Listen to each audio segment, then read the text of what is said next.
इस वक्त हमारे सामने हैं पीसीसी मेंबर श्रीनिवास गुप्ता जी, और आज हम इनसे जानेंगे जो रिजल्ट आए हैं 5 प्रदेशों के, उनके अंदर कांग्रेस को थोड़ा शिकस्त का मुंह देखना पड़ा है, हार हुई है। और हम जानेंगे गुप्ता जी से।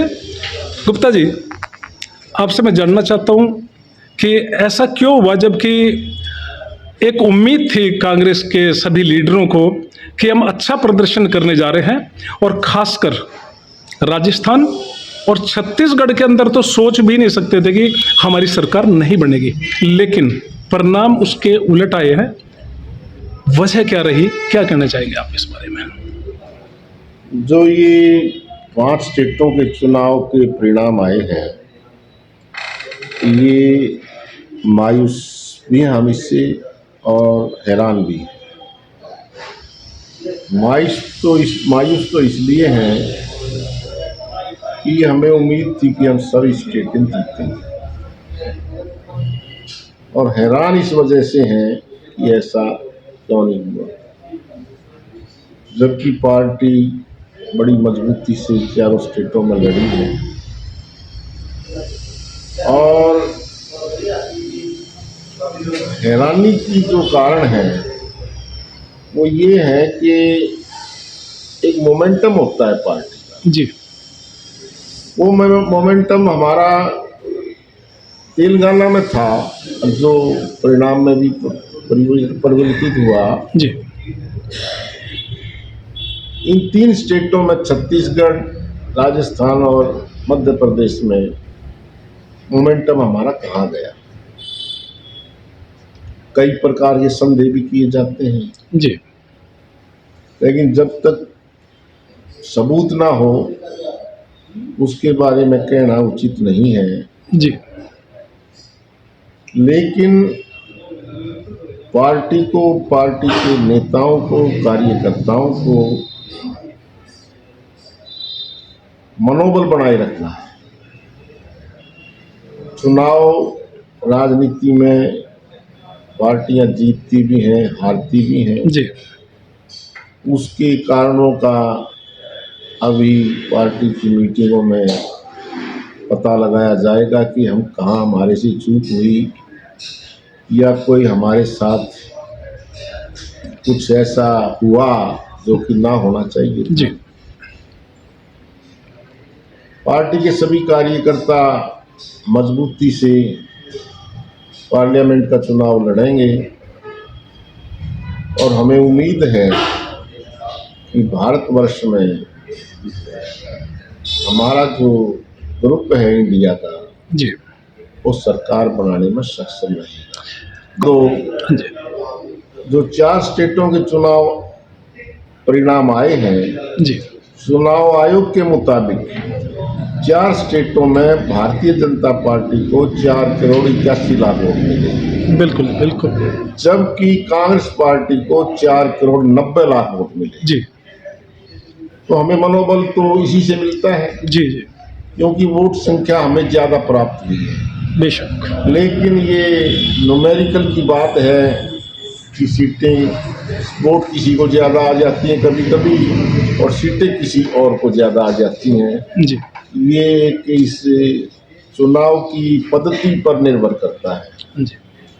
जब हमारी वोटें ज्यादा हैं तो ज्यादा बड़ा समर्थन हमारे साथ है, कांग्रेस पार्टी के साथ है। जी। एक बड़ा भारी मोमेंटम कांग्रेस के साथ है इस समय। जो राहुल गांधी जी ने भारत जोड़ो यात्रा की, और इधर खड़गे जी हमारे पार्टी के अध्यक्ष बने हैं, तो इससे एक नई रोशनी, नई ताकत, नई ऊर्जा पार्टी के कार्यकर्ताओं को मिली है।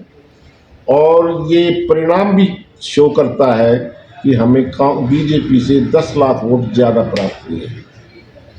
और आने वाला जो पार्लियामेंट का चुनाव है, उसमें हमारी जीत निश्चित होगी, क्योंकि हम अपनी कमियों को दूर करेंगे, और संगठन जो हमारा इंडिया का जो ग्रुप है, इसको मजबूती से, सीट एडजस्टमेंट से, इसको अच्छे से हम आपस में प्यार मोहब्बत से और मजबूती से ये इंडिया गठबंधन लड़ेगा।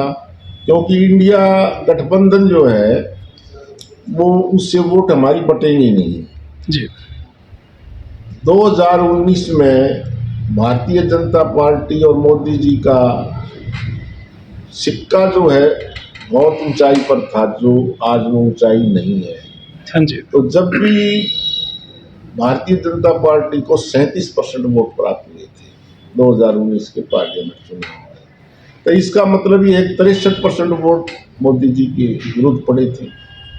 अब उन वोटों को हम इकट्ठा करके लड़ रहे हैं, तो ये तो हिसाब का सवाल है। हाँ जी हाँ जी हिसाब के सवाल में अब हमारी सरकार बनेगी केंद्र में इंडिया गठबंधन की, और हरियाणा जो हमारा संविधान को खतरा है, जो हमारे आरक्षण को खतरा है, जो महंगाई बढ़ी हुई है, बेरोजगारी का रिकॉर्ड टूट चुका है, सिलेंडर 1100-1200 रुपये का मिलता है, पेट्रोल डीजल की महंगाई है, तो लोग हाहाकार मचाए हुए हैं। मंडियों में, बाजारों में दुकानदार परेशान हैं क्योंकि उनकी ग्राहक नहीं है। हाँ जी आम आदमी की परचेजिंग कैपेसिटी खत्म हो चुकी है। तो ये चक्कर चला हुआ है कि लोग बहुत दुखी हैं। लोग अपने दुख की वजह से एक ऑल्टरनेट की तलाश में हैं, जी। और वो ऑल्टरनेट कांग्रेस पार्टी के नेतृत्व में इस देश को दिया जाएगा। गुप्ता जी, मैं एक चीज़ जानना चाहता हूँ कि जैसे कि अभी 2024 के अंदर हमारे हरियाणा में भी विधानसभा चुनाव होगा, क्या इस हार से सबक लेके कांग्रेस पार्टी एक अच्छा प्रदर्शन करेगी, हरियाणा में सरकार बनाएगी? देखो, राजस्थान और मध्य प्रदेश और छत्तीसगढ़ तो मध्य प्रदेश का हिस्सा था। जी राजस्थान और मध्य प्रदेश में पहले भी बीजेपी की सरकारें बनी हैं, भैरव सिंह शेखावत रहे हैं और दूसरे रहे हैं। हरियाणा में बीजेपी की सरकार पहली दफा बनी। हरियाणा में और राजस्थान और मध्य प्रदेश में बड़ा भारी अंतर है। वहाँ का संगठन बीजेपी का बड़ा जबरदस्त है, क्योंकि बीजेपी वहाँ पहले से ही है। जी हरियाणा में बीजेपी नहीं थी, ये तो 2014 में किसी तरह से आई, तो एक राजनीतिक दुर्घटना ही कह सकते हैं इसको हम। तो यहाँ हरियाणा में तो कांग्रेस पार्टी की सरकार बनेगी और भूपेंद्र सिंह हुड्डा मुख्यमंत्री बनेंगे। ये तो हर दर और दीवार पर हरियाणा की पर लिखा जा चुका है, इसमें कोई संदेह नहीं है। इन चुनाव का जो परिणाम है वो हरियाणा को प्रभावित बिल्कुल नहीं करेगा, क्योंकि उनकी संस्कृति और है, उसकी पॉलिटिकल पोजीशन और है, और हरियाणा प्रदेश की अलग है। मेरे साथ भाई हरमिलाप जी बैठे हैं, हरमिलाप जी गोयल, ये कांग्रेस पार्टी के बड़े भारी कार्यकर्ता हैं, बहुत पुराने। इनको भी मैंने अभी समझाया है कि भाई मनोबल को बनाए रखो और हमें मायूस होने की जरूरत नहीं है। जहाँ तक हमने अपना अवलोकन करना है, पार्टी बड़ी बारीकी से अवलोकन करेगी और इस बात पर चर्चा करके इसका निर्णय ये निकाला जाएगा कि हुआ क्या है। हैरान पूरी पार्टी के कार्यकर्ता हैं, लेकिन इस हार से, क्योंकि दवाई कड़वी होती है, तो ये कड़वी और कड़वा जो हमारे को परिणाम मिला है, इसका हम तंदुरुस्त होके पार्लियामेंट के चुनाव में जीत दर्ज कराएंगे और इस देश को एक अच्छी सरकार देंगे। देखो, अभी श्रीनिवास गुप्ता जी ने बहुत ही अहम बात कही है, अपने कार्यकर्ताओं के लिए हौसला बढ़ाने की बात की है कि हम 2024 का जो चुनाव है पूरी ताकत से, मनोबल से लड़ेंगे और सरकार बनाएंगे। बहुत बहुत शुक्रिया जी आप दोनों महानुभावों का।